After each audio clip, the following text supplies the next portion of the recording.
Before I get going, if you're newer to Mosaic, I want to tell you about something here starting in a couple weeks. We have something called a New to Mosaic small group, which is really, if you asked me like, hey, what's my next step in? I started coming, what should I do next? I would suggest, hey, you should come to the New to Mosaic small group.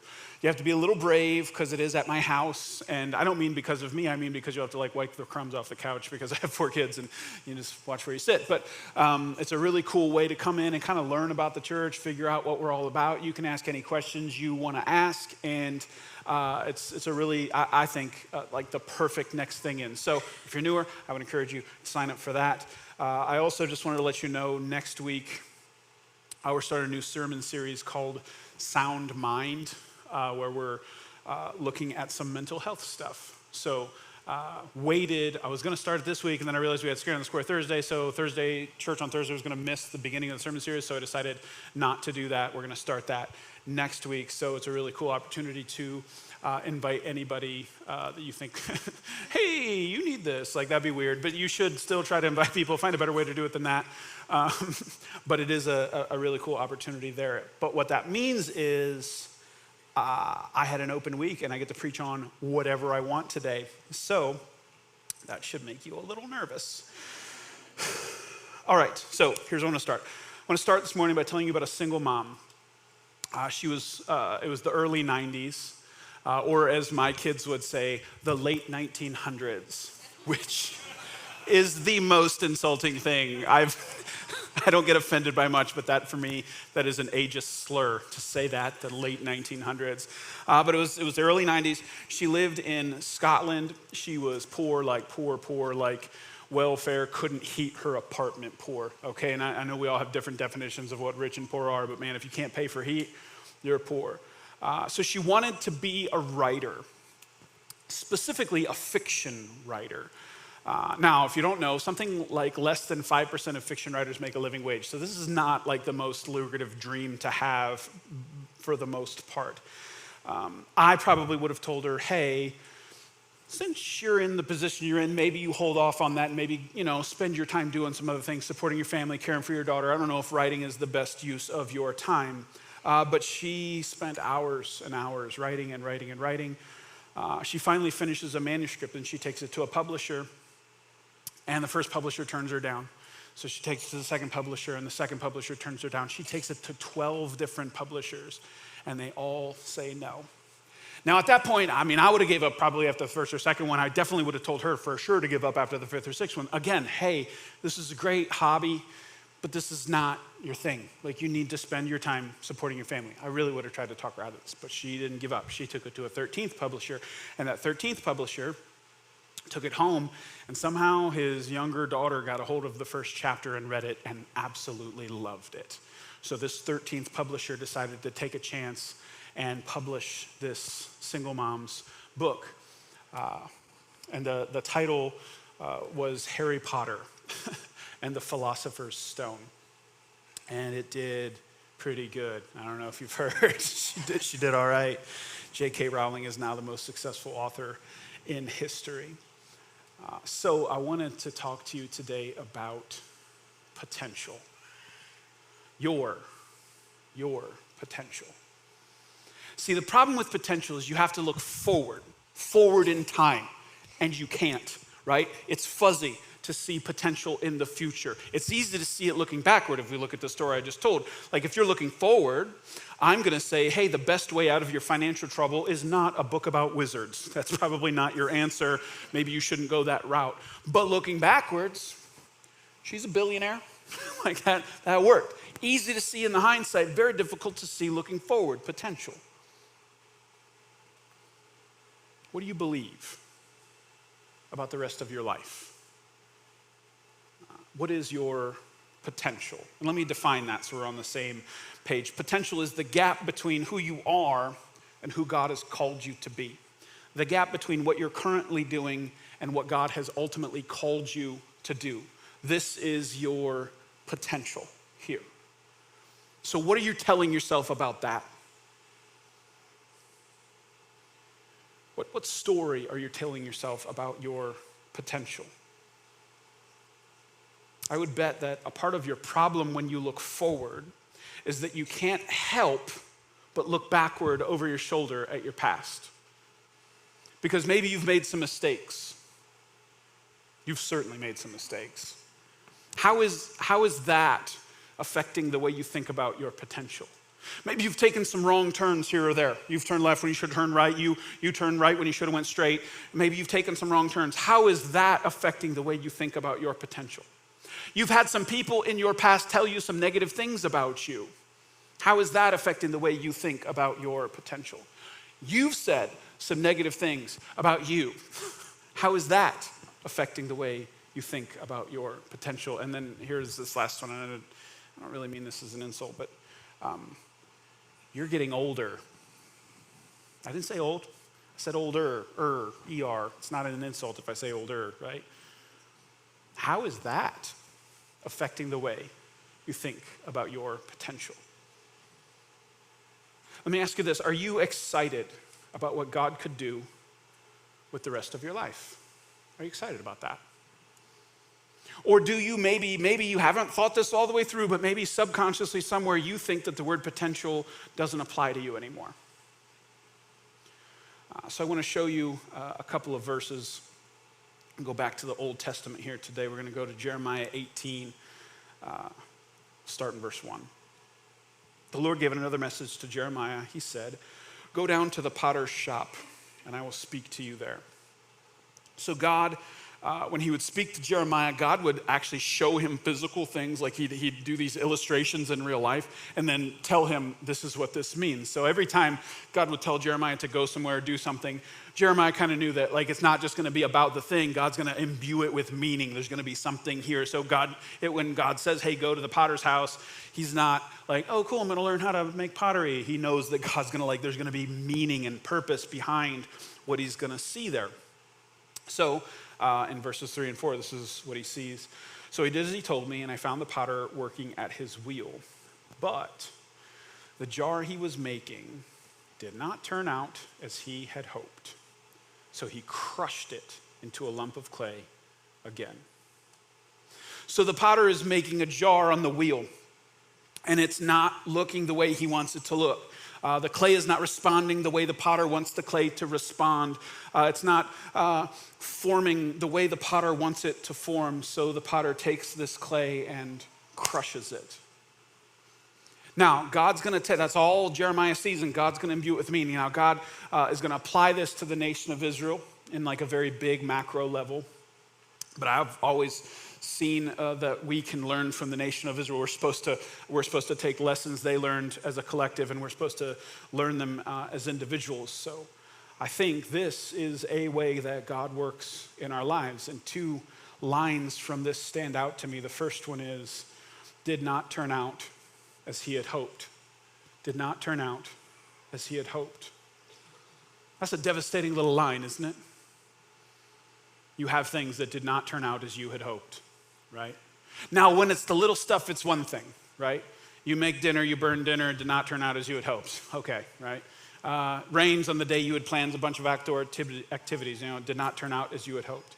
Your kids are ungrateful after a day where you spent doing nothing but all these fun things. Did not turn out as you had hoped. You shouldn't have hoped for that. That was stupid.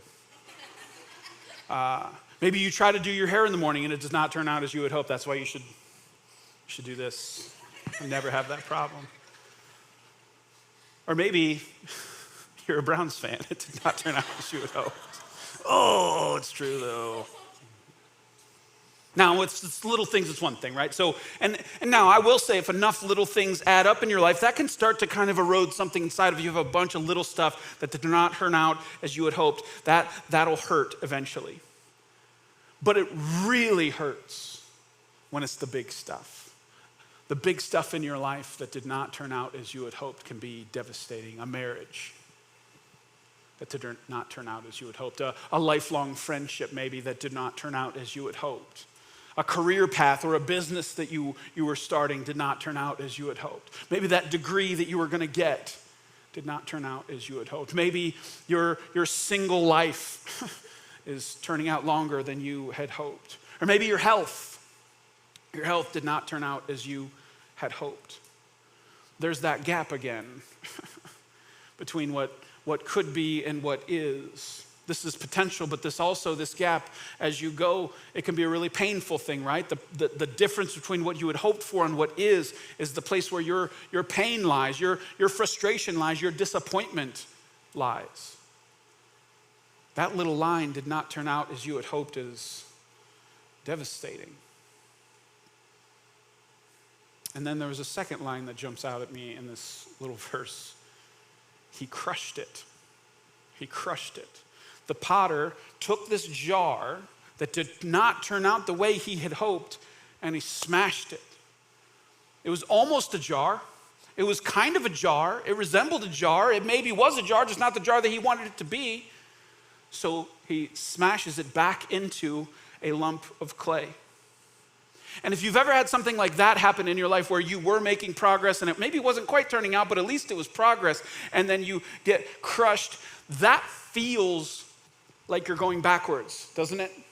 Because you were almost something, you were making progress towards something. At least it wasn't nothing. Work was done, time was spent, energy was expended. But then you get crushed. Progress lost. Game did not save. You have to go back to level one. Crushing hurts. And maybe you've experienced that. You've certainly experienced it at a small level. Everybody's experienced it at a small level. Maybe you've experienced it at a big level, being crushed, thinking that this was a path and then getting pushed backwards, almost making it to something and then having those hopes dashed. Everybody's experienced it. So you could say, and in big things, I think you should expend some energy trying not to get crushed. But I would say overall in life, you have to understand that you're going to be. So maybe your time would be better spent, your energy would be better spent focusing on how you're going to respond when you get crushed, because sometimes you can't control it. And maybe if we realized how important your response to being crushed is, maybe that could change everything. Because maybe it's not the circumstance, the thing that happened. Maybe the more important thing is how you think about the thing that happened, how you interpret the thing that happened. And most importantly, how you allow this crushing to affect the way you think about your future now.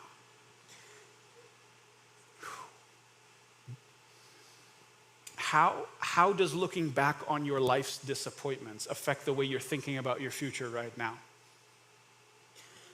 How do you process that? How do you think about that? Do you allow the way you've been crushed in the past to paint the way you see your future? Do past disappointments steal from your future hope? Do past disappointments steal from your future hope? See, I think the temptation is to allow those disappointments, those crushing moments, those moments where it did not turn out as you had hoped, to cause you to stop hoping for the future. And what you do is, to avoid this pain that's between this gap of what you had hoped for and what actually is, to avoid that pain, you give up on the hoping. Since you can't seem to raise yourself up to the thing that you hoped for, either in your control or not in your control, you just say, well, the easiest way to avoid the pain is to stop hoping, to stop believing in a better future, to accept current reality as permanent reality. And you go from living to existing. Instead of living life, you're now coping with life. And I think that's a dangerous place to be. So I turned 41 this past week. No, you weren't supposed to respond. Shut up. First service knew better. They just stayed silent, and they're like, yes, you did. Now, I know you're like, okay, but 40 is like the big one. Here's how I'm a little quirky. I have a weird way of thinking about this. All the numbers with the zero after them, like 20, 30, 40, as far as I've gotten, they stand alone, okay? That's like a thing unto itself. I'm 41, which means, listen, I'm in my 40s now. That's different. And here's why that's different. Say me and you were talking and say you're 49 and now I'm 41. And I say, I'm in my 40s. You can say, me too. And I'll say, shut up. because now we're like in the same category. So it messes with me a little bit more, and maybe it was a little bit of self-delusion to say that 40 is some separate thing and now 41's a big deal. I was just trying to push off the pain, and here I am now. It's happening. It was supposed to happen last year. I just pushed my midlife crisis one more year further into the future. Now I'm experiencing it. But here I am, 41, and I've never been this old before. Do you ever think about that? You know, you're the same. You've never been as old as you are. And isn't that a weird thing to think about, that you're a rookie at the age that you are? Because we always think like everybody else has all this experience and we're like the new ones at it, but you're as old as you've ever been. You're a rookie at the stage of life that you're in right now, and I just want to give you permission to be one. You don't have to think that you should be an expert at the age you're at. How could you be? You've never been this age before. And it's weird to feel that way, but it's true. So I've been doing some deep reflecting about how my life has gone, how my life is going, and how I will hope it to go. And there's a weird conclusion. I've come to a lot of conclusions. I'm not going to share all of them with you, but I'll share this one. I think hope gets harder as you get older. Hope gets harder as you get older. And let me explain. Here's why. So technically, I don't know if you know this, technically I'm a millennial. Are you okay? So if you go here, you have to say the sentence, my pastor is a millennial, and I don't know if you want to say that, so I just wanted to give you permission.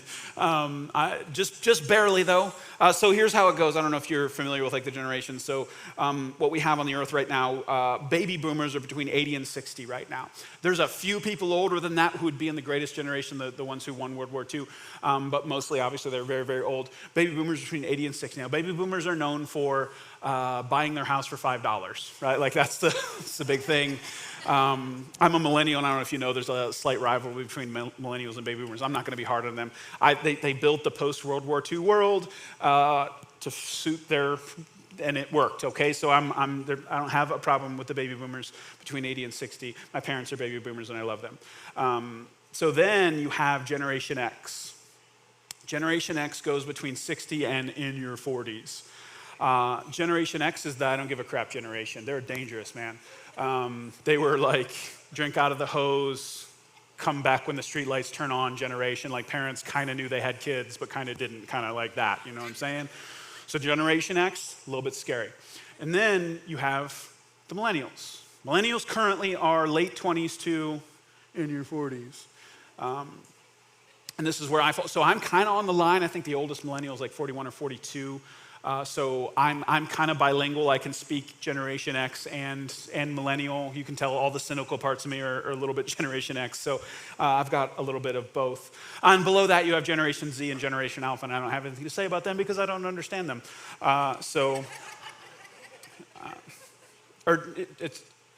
It's Gen Z and Gen Alpha. Yeah. Alpha. That's the ones I have right now in my house. Speak words that I don't understand. It's all kinds of weird. Anyway, so here's where I'm at. I know, somebody's going to come up to me afterwards. I know I'm not old. I know that. But here's what I also know. I'm also not young. I'm some weird in-between place. So that's why I say older.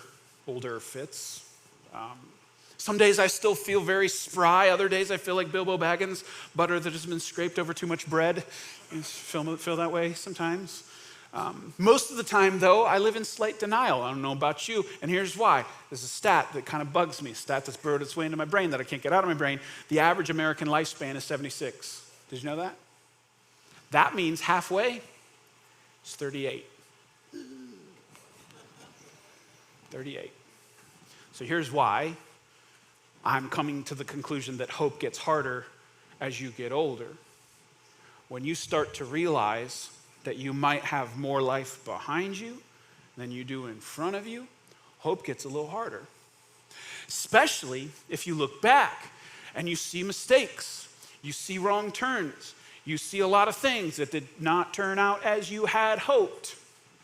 It starts to wear on you, and your looking back starts to affect your looking forward, and then hope gets harder. You start to tell yourself stuff like, that's not realistic. And like you're telling yourself that because you have all this experience, your experience is now like working against you. And that idealism that I had when I first became pastor, I'm like losing it a little bit. I'm like, And I don't like it. I don't like it. So as you get more life behind you than you have in front of you, hope gets harder. And let's be real, some of you in this room have a lot more life behind you than you do in front of you. So you could probably tell me some things about how this continues to work. When the distance between the end of my life and the beginning of my life starts to shift. See, and then you got that gap, right? That gap between what could be and what is. It starts to close on its own. You didn't do nothing. All of a sudden, just your time starts to run out between what could be and what is. And it's haunting. So it's easier to get discouraged, I think. And what happens, I think I can see what might happen. I'm trying to anticipate this. Instead of dreaming, instead of hoping, you start to accept. You start accepting what is. Maybe this is just the way my life is. Maybe this is just who I'm going to be. Now, there's a piece of that which I'm kind of okay with. I still have enough idealism in me to say, no, I refuse to accept any of that. I'm well aware that I can't do some of the things physically that I used to be able to do, but I still want to hold on to a little bit of that idealism, a little bit of that dreaming, a little bit of that, no, God could do anything going forward. But I see how it can get harder.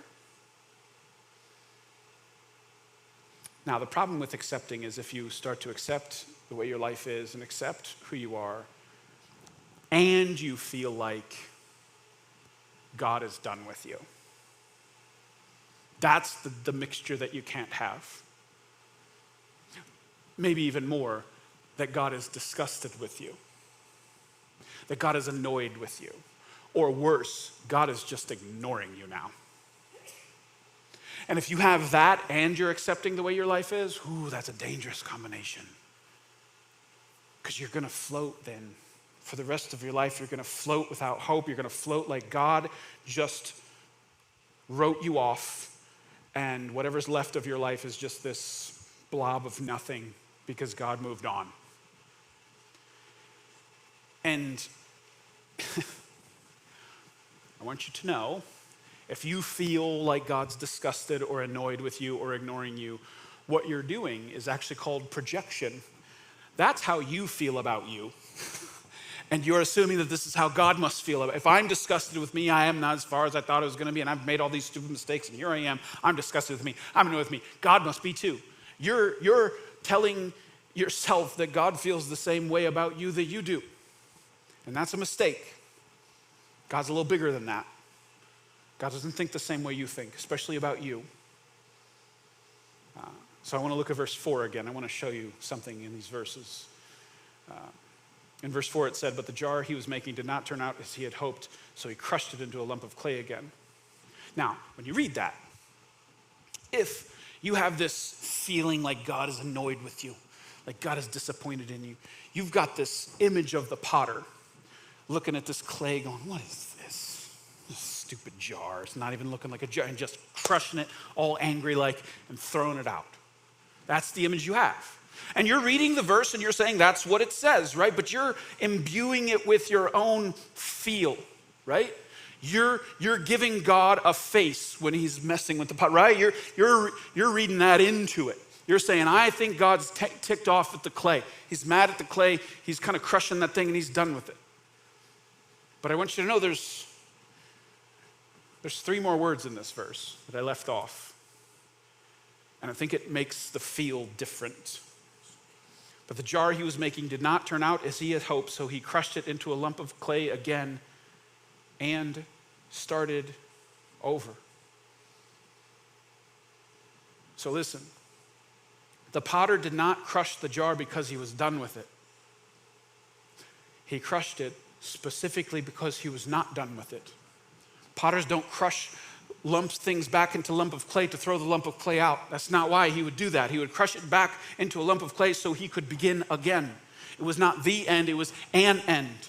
The jar is not what it was, but now it's ready to be made into something new. This is not a hopeless thing. Being crushed is not a hopeless thing. Being crushed is actually, you could look at it and say, actually a messed up pot has less potential than a lump of clay. That's a whole lot of potential in a lump of clay. So if you're in this place where you feel crushed, I hope you have a little glimmer of hope there to say, man, I wonder what God's going to do next. He doesn't crush things he's done with. He crushes them so that he can make them into something new. One of my favorite quotes is by a guy named Alan Redpath, theologian. He said this: when God wants to do an impossible task, he takes an impossible man and crushes him. When God wants to do an impossible task, he takes an impossible man or woman, crushes them. The crushing is the setup for what was next. So no matter how old you are sitting in this room, if you're not dead, God is not done with you yet. He's not done yet. At your lowest point is the point where you have the most potential, where you should be the most moldable for God to be able to turn you into that thing that's next. So I want to share something with you that encouraged me the other day. I was doing some midlife crisis research. I'm embarrassed to admit. I was. It wasn't a Corvette or a WebMD, so shut up. It was some Bible stuff, and I actually had a different question than I've ever thought of before. I started like, okay, how old were all these guys when God was doing some of these major things in the Bible? And like, when you're younger, you always focus on the ones that God's like doing. You know, David was like, 15 when he went out to fight Goliath. And you're like, yeah. Or King Josiah, what was he, like 8 when he was made king? You always focus on that when you're younger. So I've asked this question before, but never from this stage before. So I asked it again. I'm like, how old were these guys? I've never looked at some of these things. And I started going through these Bible stories, and yeah, David was like 15 or 17 or something when he fought Goliath, and he was 15 when he was anointed king. But it wasn't until his like mid-30s, almost 40, that he became king over all Israel. I started thinking about think how crazy that is. That at 15, God says you're gonna be king, and a decade goes by and nothing happens. And then another decade goes by. And can you imagine what he felt like? Well, I had potential. God did anoint me. He was gonna do something. I beat Goliath. He was like that high school quarterback, I beat Goliath. He's still talking about it 15 years later. Remember Goliath? They're like, yeah, I know. He was 15 feet tall. Well, not quite, but what, he's exaggerating as he goes. But can you imagine how discouraged he could have got in between when God told him he was gonna be this thing before it actually happened? How many years he had to get discouraged? How many years he had to talk himself out of, maybe this isn't it. Maybe Samuel was wrong. Maybe God picked somebody else before I even got to it.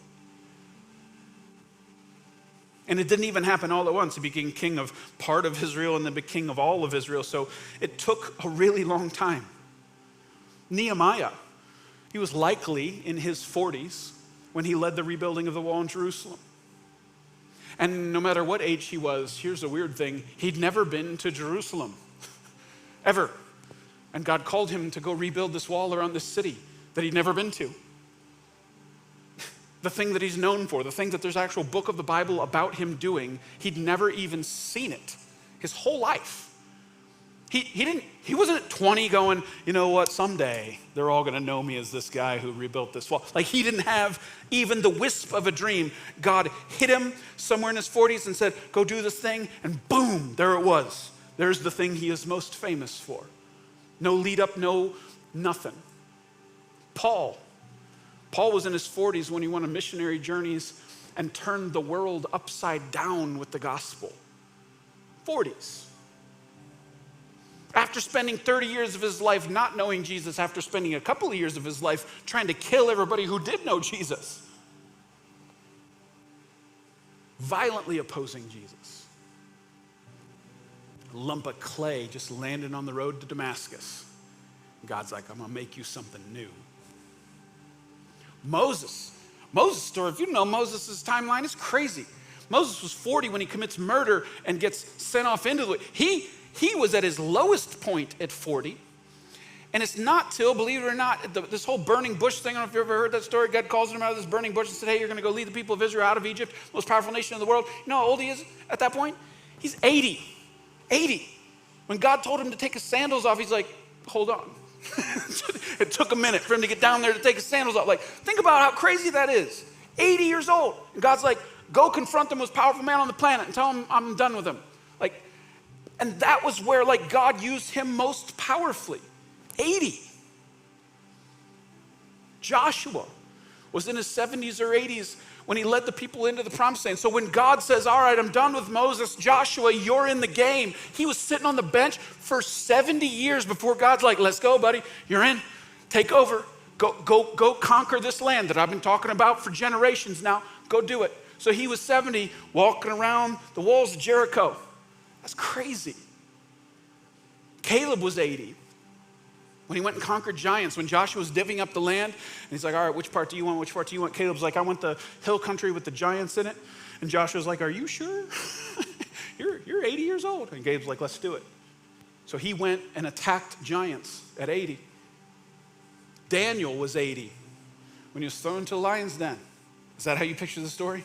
An 80-year-old dropped into the den? That's not how you picture it, because that's not how the little drawings, he's got a nice brown beard, no gray in it at all, right? No, he was 80. He probably broke something falling in. They don't tell that part.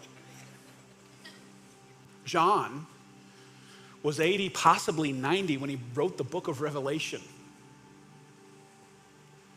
Man, all these stories, all these heroes of the Bible, all these amazing things that God did.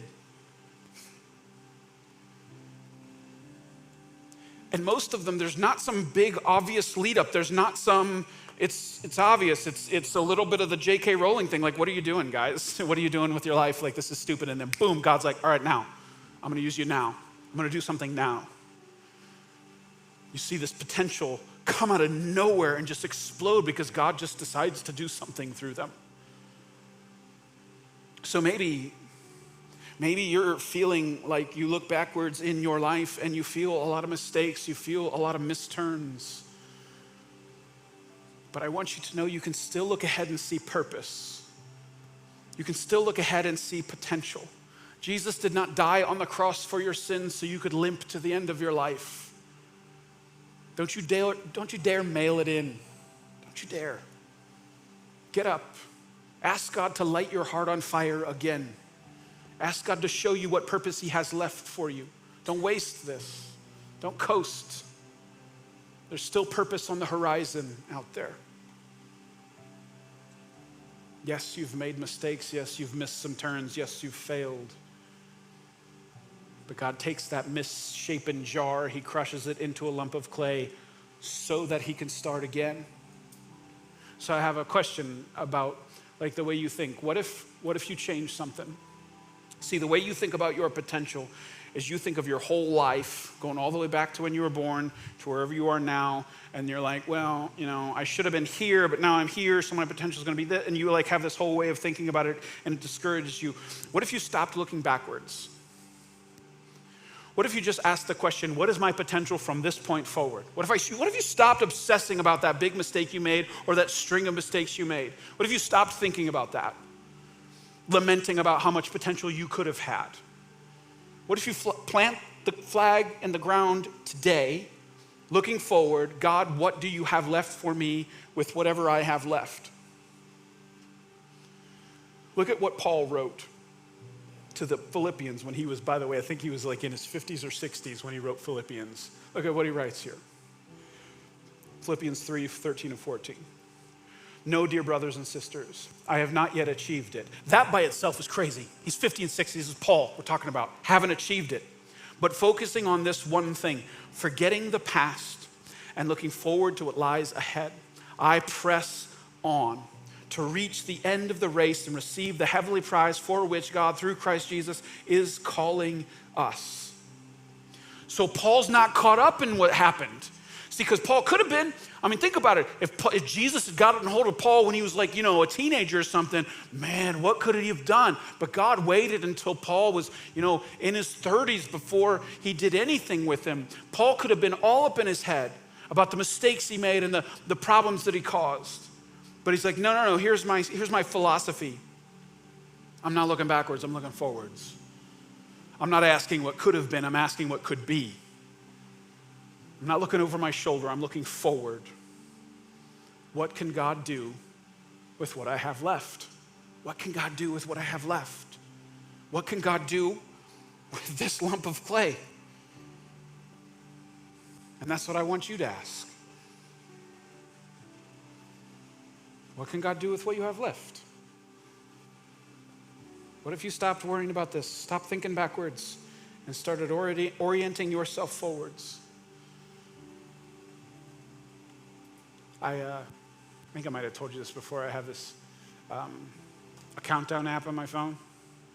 You know, you can count down to cool events that are coming up. I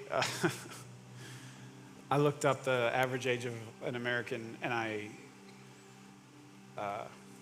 found out the date that I should die if I'm average, and I have it in my phone.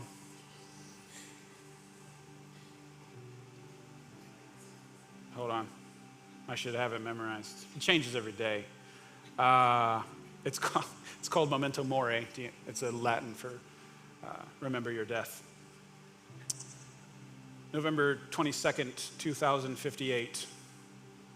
12,451 days left. It's weird. It's sobering. And I do literally, it's right there for me to see it. I'm not asking questions about what was. I'm asking questions about what could be. I want to orient myself forward and ask God, all right, God, this gift of whatever. And here's the thing. It could be 12,451. It could be one, right? It could be anything. God can do anything. Anything could happen. I just want to spend the time that I have left doing whatever God's called me to do. And that's my potential. That's my potential. Whatever God can do with whatever I have left, that's it. And I want to hit it, whatever it is. So maybe today is one of those days where you need to go backwards in your mind and say, all right, Lord, help me let go of this stuff. Maybe there's some stuff you just need to bury and get past and say, all right, that happened and there's nothing I can do about that happening. What now? What does God want to do with me going forward?